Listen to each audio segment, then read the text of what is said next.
Hello everyone, मैं doctor Kahani Bhanawat, associate professor drawing and painting, government Meera girls college Udaipur से। आज हम पेपर फर्स्ट लाइफ स्टडी या स्टडी फ्रॉम लाइफ के बारे में बात करेंगे। मैं थोड़ा सा आपको पेपर के पैटर्न के बारे में बता देती हूँ। यह पेपर कुल 80 मार्क्स का होता है तथा एग्ज़ाम में कुल 3 क्वेश्चन आते हैं। पहला क्वेश्चन कुल 50 मार्क्स का होता है, जिसमें आपको सामने बैठा मेल मॉडल को हाफ इम्पीरियल शीट पर बनाकर उसमें शेडिंग करनी पड़ती है, जिसका समय होता है 3 घंटा। दूसरा क्वेश्चन 15 मार्क्स का होता है, जिसमें मॉडल के 2 अलग अलग मुद्राओं के रैपिड स्केच करने पड़ते हैं और इस प्रश्न का समय होता है 1 घंटा। तीसरा प्रश्न 15 मार्क्स का होता है, जिसमें मॉडल के हाथ या पैर का कोई भी हिस्सा बनाना होता है, जैसे हाथ का कोहनी से उंगली तक, जिसमें हाथ में डंडा पकड़ा हुआ हो या हाथ में कोई वस्तु हो। इसी प्रकार पैर का घुटने से लेकर पंजे तक। यह सब प्रश्न के ऊपर डिपेंड करता है कि उसमें या पेपर में क्या पूछा है। इस प्रश्न का समय 1 घंटा होता है। कुल मिलाकर यह पेपर 5 घंटे का होता है। इस पेपर में मेल मॉडल को बिठाते हैं, जिसका फिगर बनाना होता है तथा उसमें पेंसिल से शेडिंग करनी होती है। इस फिगर को हाफ इम्पीरियल शीट पे बनाना होता है। इसे बनाने से पहले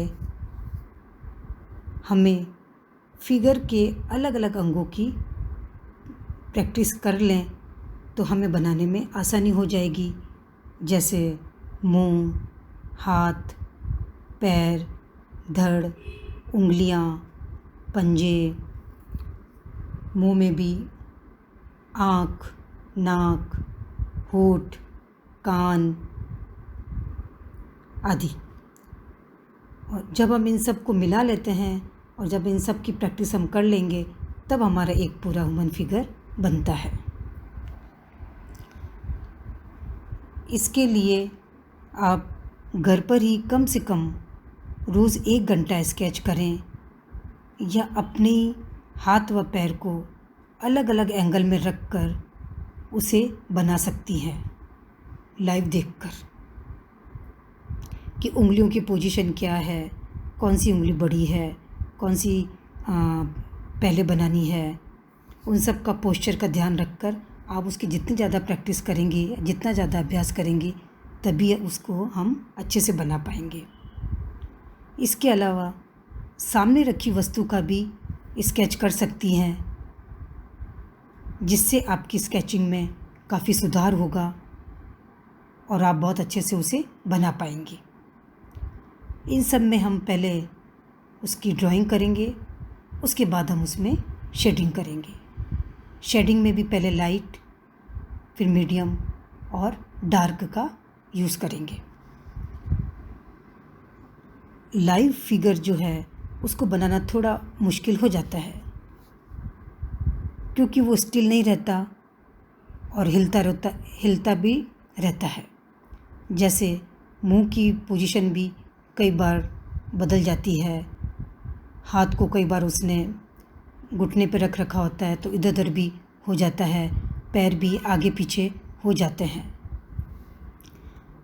तो हमें बनाने से पहले यदि हम उसे अच्छी तरह से देख लें तो हम उसको अच्छे से ड्रॉ कर पाएंगे। जैसे यदि हम उंगली को ड्रॉ कर रहे हैं तो कौन सी उंगली बड़ी है, कौन सी छोटी है, 2 उंगलियों के बीच में कितना गैप है, अंगूठा कहाँ बनेगा, हाथ की मुद्रा किस तरह है, यह हाथ किस तरह रखा हुआ है, इन सभी बातों को ध्यान में रखकर हम बनाना शुरू करेंगे। इनको बनाने में हमें अनुपात का भी ध्यान रखना पड़ता है। शीट में जहाँ हमें ड्राइंग करनी है वह ड्राइंग बीच में ही हो, बहुत ज़्यादा साइड में ना हो, या नीचे बहुत ज़्यादा साइड में ना हो और ना बहुत ज़्यादा नीचे ना हो, बहुत ज़्यादा स्पेस नीचे नहीं छूटी हुई हो।